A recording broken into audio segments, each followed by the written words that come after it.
Hi everyone, I'm Keri from Counselor Keri back for another webinar.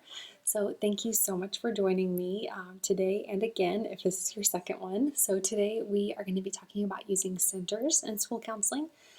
Back in May, I put out a free ebook with 101 ideas for school counseling centers, and the response has been really amazing. I've gotten so many questions from counselors who are excited about trying centers in their classroom guidance lessons.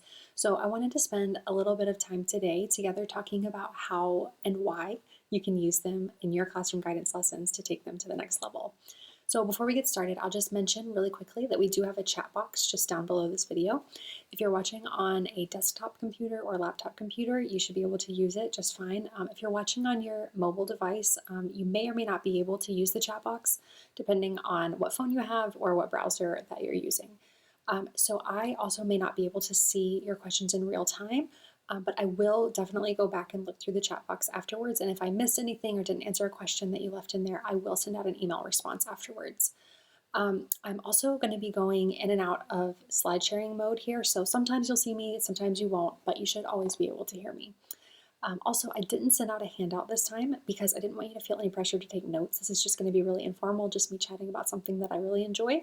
So I will send out a summary sheet today afterwards with just some bullet points of what we talk about, plus more questions or more answers to questions that I see in the chat box below.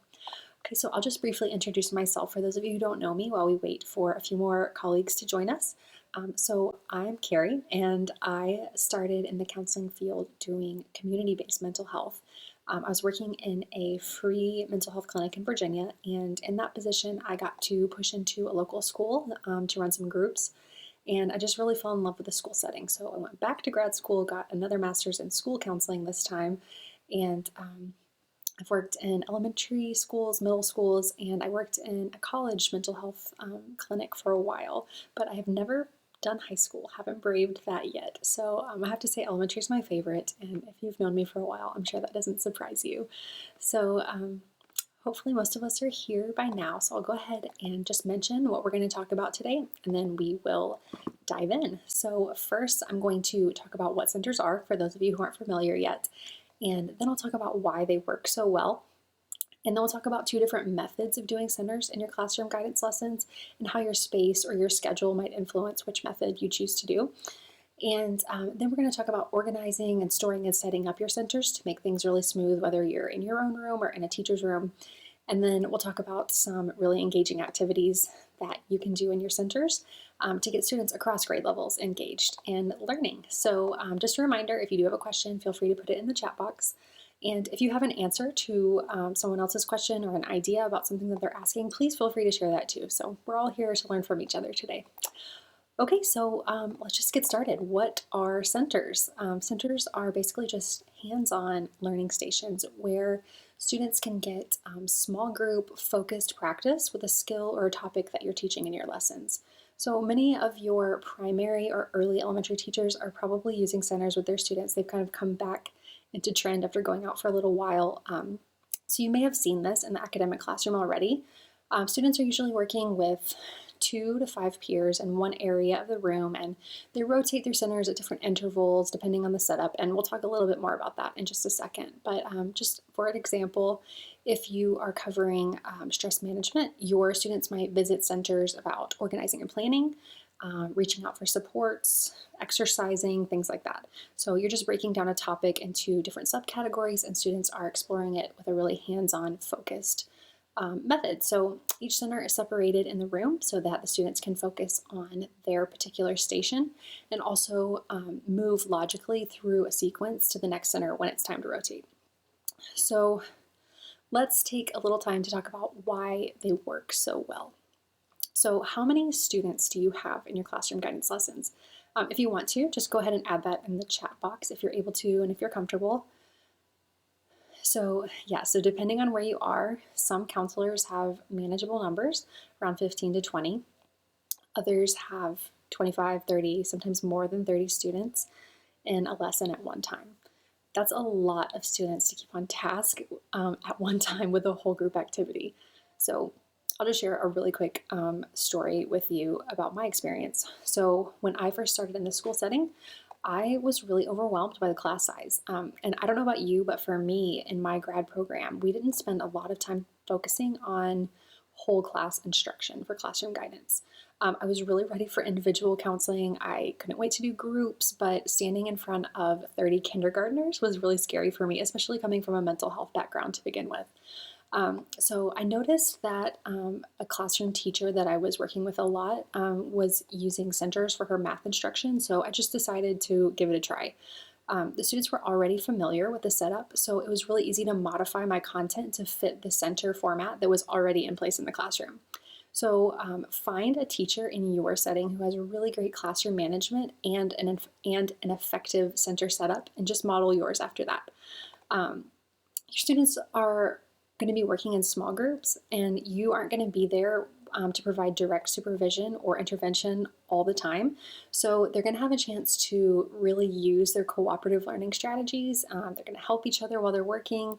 They're going to be working on their conversational skills, and they're also going to be working on cooperation. So it's just a really great way to blend all those social skills into the topics that you are teaching. A lot of counselors, me included, are going to find that using structured centers in a classroom guidance setting really serves as a classroom management strategy in itself. Because when students are working on these time-limited focused tasks in really small groups, there are fewer opportunities for off-task behaviors. And, if you have this big group activity that you're doing with 25 or 30 students, you can always kind of depend on a couple students to get off task. But when you have them broken up in these small groups with time limits, you're going to see less of that, or at least I did. So the hands-on, time-limited activities will really promote engagement with all of your students. And because they are in these small groups, there are going to be more opportunities for students to take on leadership roles that maybe they would have otherwise held back from in a large group setting too. So those are just the reasons why I think that they work really well. It's great for classroom management and really gives them more focused time on learning strategies or learning more in depth about the topic that you're teaching. So let's talk about two different methods now for running your centers. So the first method that I'm going to mention is the one that I tend to gravitate towards. It's really structured. So when you have your centers in the room, they're going to be set up in kind of a sequential, logical order, and students are going to rotate with their small group at a specific time interval. So just for an example, if you're doing friendship centers, we'll assume that your classroom guidance lesson is about 45 minutes. So you might do a 5 to 10 minute mini lesson with the whole group using the book, How to Be a Friend, or whatever book you like to use for friendship lessons. You might spend about 5 minutes actually teaching them and reviewing what is going to be at each center so they know what to expect when they get there. And then you're also going to want to cover the expectations for moving between centers so that they know what they should do and how they should do it to get to the next place. So then you'll divide your students into 5 groups. Each group is going to begin at a different center and spend about 5 minutes there. So at center 1, your students may be thinking about the qualities that they want in a friend. And then at center 2, they may think about the qualities that they bring to a friendship. And then when they get to center 3, they might think about the activities that they like to do with a friend. At center 4, they could think about what friendship means to them. And at center 5, they could consider some friendship dilemmas. So at each center, there's going to be some kind of task or manipulative for them to use to really dive into these topics. So if they're spending about 5 minutes at 5 centers, that should take about 25 minutes. So then you'll have about 5 to 10 minutes left over to debrief with your students about their experience. So with this method, there is a lot of structure. The students are going to every single center within your class period time limit.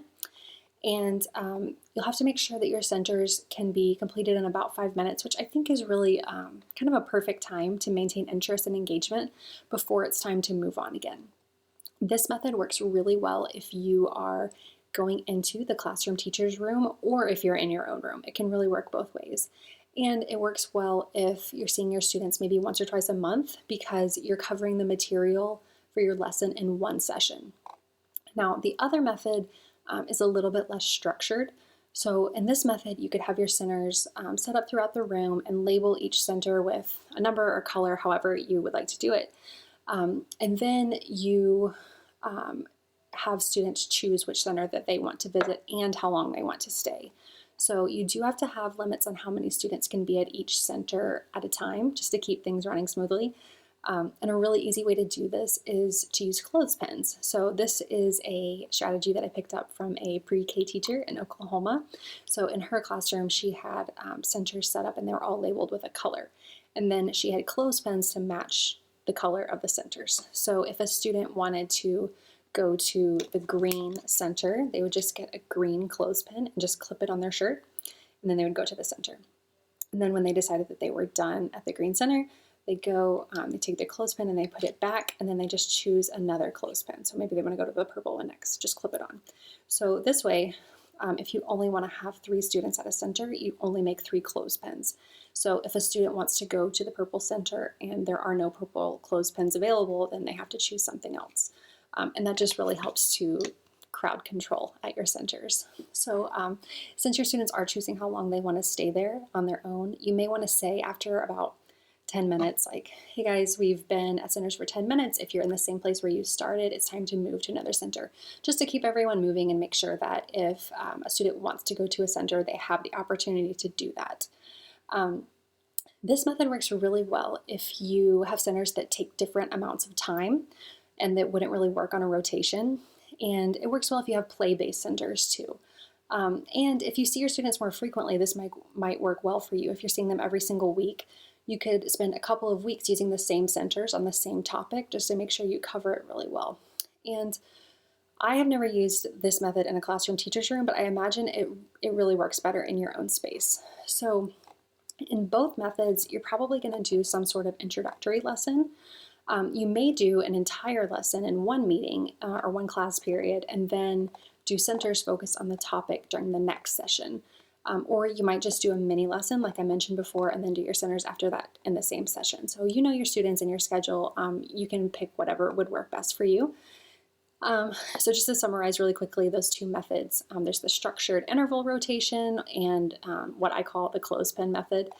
The interval method is great when all of your students, all of your centers take about the same amount of time, and it works well in your own room or in the teacher's room.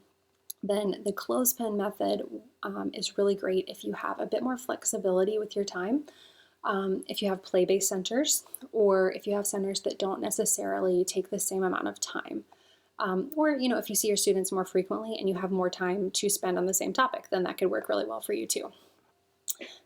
Okay, so those are the methods. Let's talk a little bit about storing and organizing your materials, because this can really make or break a lesson with centers, as I have found from not being organized.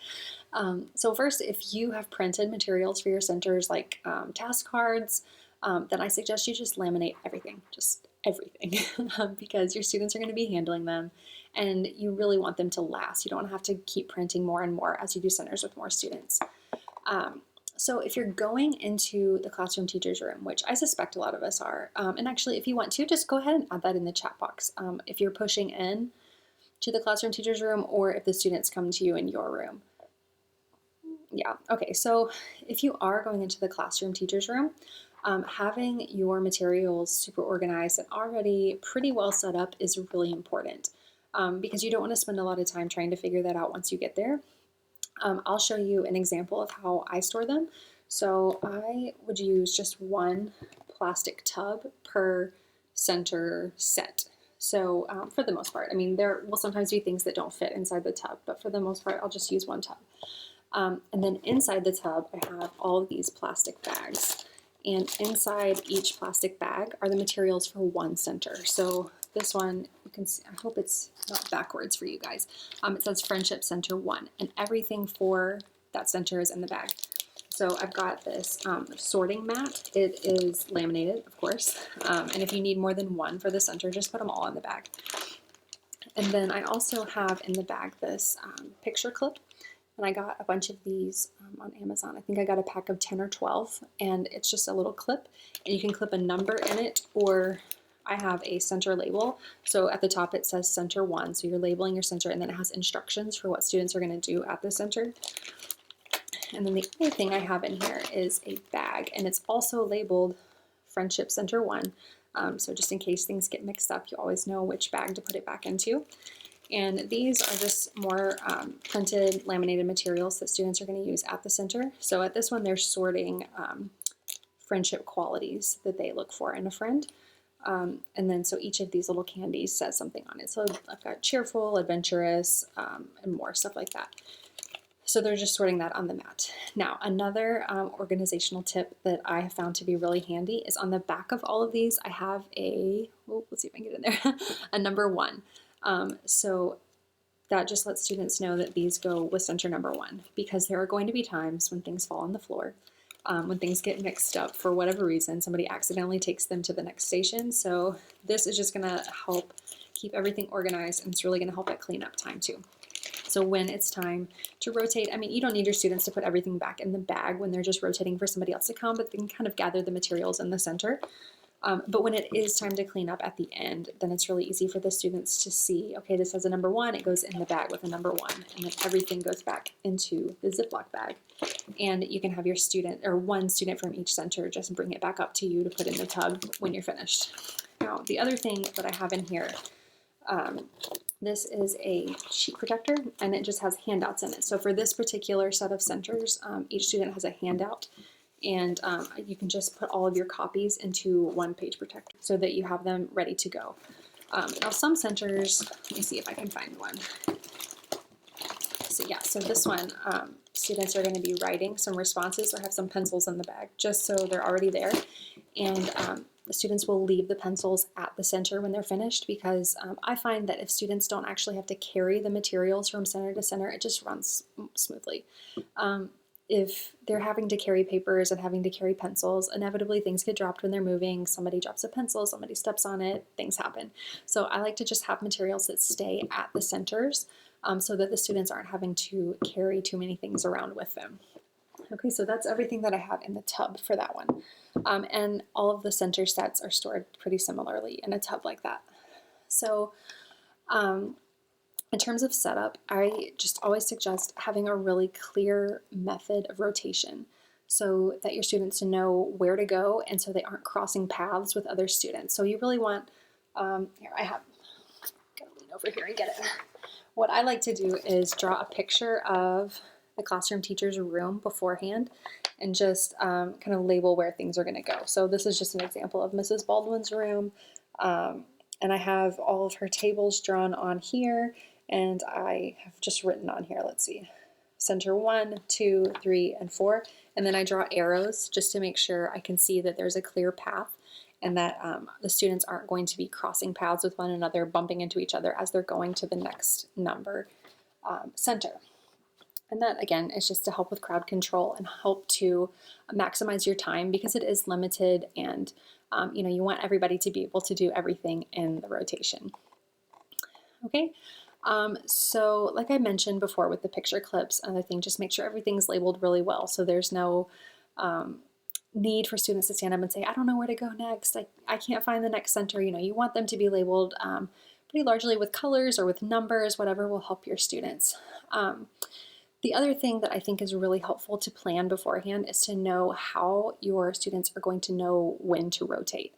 So maybe you're going to play music during your centers, and when the music stops, they know that it's time to kind of put the materials back in the center and get up and move. Maybe you have a whistle. I also have done before snap 3 times and say snap, crackle, pop, it's time to stop. The little ones really like that kind of thing.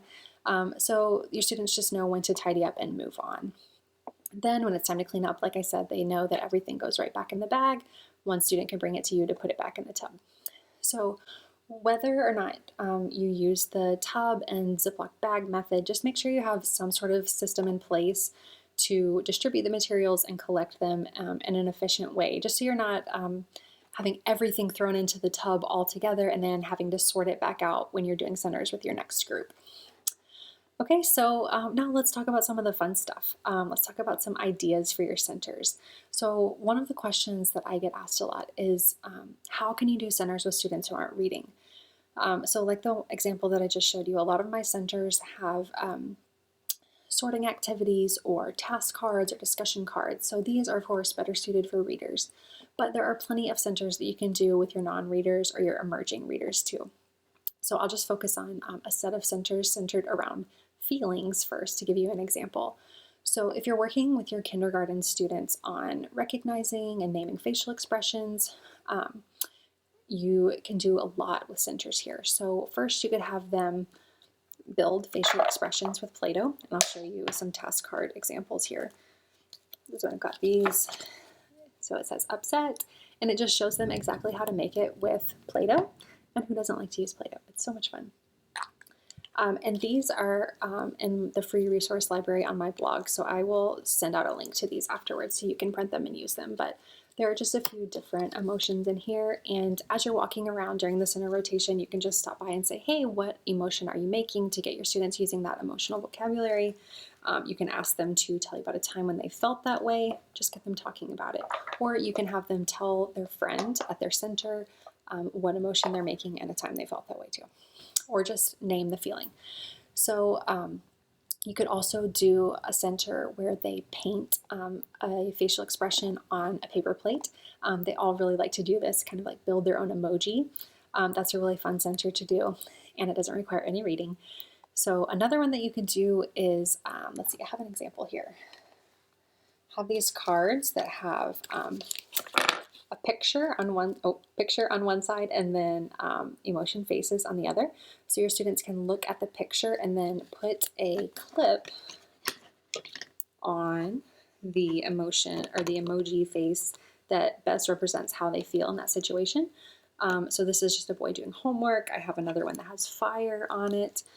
You could even print enough of these to make sets so that each student can do the exact same pictures, and then you can get your students to compare the answers or the faces that they clipped to talk about their the differences in emotion. So for example, on this one, we have this really cute puppy. You may have students who clip this excited face up here, say, I feel excited when I see a puppy, but you may have a student in the group who clips this face down here, looks scared, and they may say, I feel scared when I see a puppy because a dog bit me one time or something. So it's just a way to get them using those conversational skills, using their emotional vocabulary in conversation.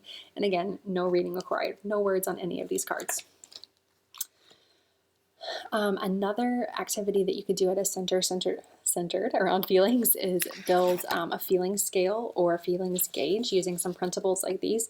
It just kind of looks like a thermometer, and basically what you do is poke holes at both ends. You can put a pipe cleaner in there with a bead on it, and then students can just kind of slide the bead up and down to indicate how they're feeling. This is really small, but it has, there you go, it has words under all of those too. So these are things that students can keep on their desk in the classroom to let their teacher know how they're feeling, to let their peers know how they're feeling in nonverbal ways. Okay, so those are just 4 really simple centers that you can do with your younger students, and none of them require reading, and they're all really great for building emotional vocabulary and getting your students talking to one another about their feelings. So let's talk about mindfulness for a second. I know this is something that a lot of people are working into their curriculum now, so you can do mindfulness centers with your students as well, and this works at lower elementary, upper elementary, and even middle school if you're willing to give it a try up there too. So you can set up centers around your room so your students can try out some mindfulness exercises. You could have a center where they're doing guided imagery. You could just either record yourself doing a guided imagery exercise, or I'm sure you can find one online as well and they can listen to it at the center.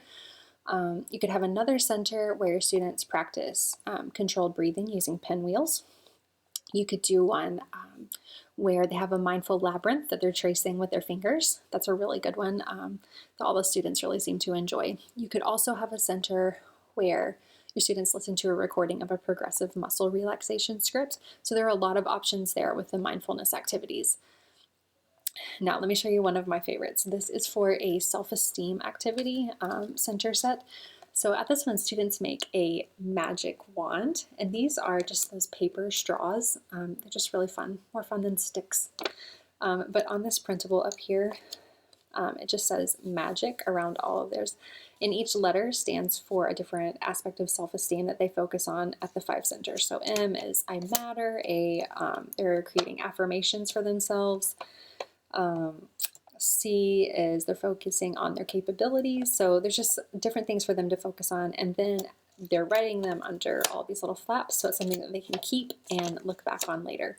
And it's just really fun. Magic wand. So you get to do crafts and explore self-esteem and centers.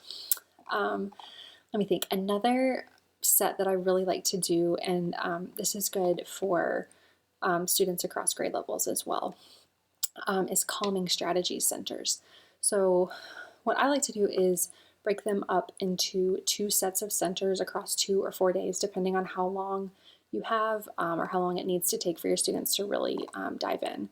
So first, focus on body calming strategies. So these are things like progressive muscle relaxation, grounding exercises, releasing muscle tension with a stress ball or hugging stuffed animals. You could also do practicing yoga or stretches and controlled breathing. So at each of these centers, you can use a variety of items. So for example, the muscle tension release, you can have different stress balls of different textures and sizes and resistances as well, and you can have different stuffed animals so students can really see what works best for them. And at your controlled breathing center, you can do bubbles, you can do pinwheels, you can do a recording of an exercise as well, or you could even have students do what I like to do, cake breathing. So inhale, smell the cake, exhale, blow out the candles.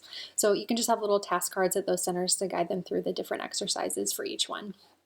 And then after you do those body calming strategies, you can do another set of centers on mind calming strategies. So these are things like taking a mental vacation to a calm place, choosing a happy memory to focus on, picturing a positive outcome to a feared situation. You could also do have your students create a calming mantra, and I actually have an example. So for these, I have some printed calming mantras, and again, I hope this isn't backwards for you. This one says, I am safe, I am calm, like a swaying leafy palm, and they don't all rhyme, but some of them do. I have some that just say inhale, exhale, and the students at the center are just going to practice repeating a calming mantra over and over to themselves. They can do it aloud under their breath, or they can just do it in their mind. But the thing that I really love about this one is all of these letters, hopefully you can see, it's kind of like that Zen doodle style. So students can practice coloring the letters while they repeat the mantra. So it's kind of a 2-for-1 center on that one.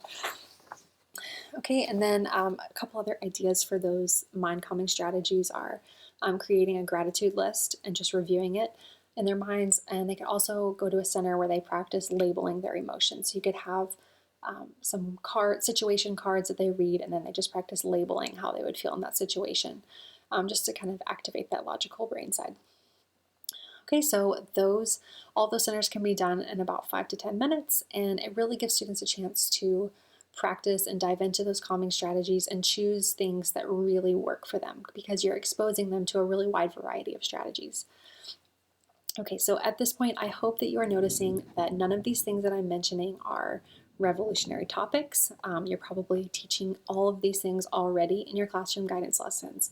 I'm just suggesting that you do them in a center format to give your students a more focused, hands-on practice in smaller groups. For those students who may be more shy during your whole group lessons, they may be more willing to participate or voice their ideas in the smaller group.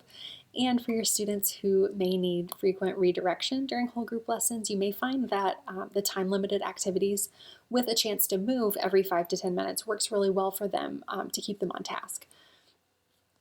For me personally, I find that students really get a lot out of centers and seem to recall more information or generate more takeaway concepts because they've had that focused experience. And it's a really great classroom management strategy that works for me. Just breaking it down into a smaller group, I feel like I have more control over the classroom as a whole.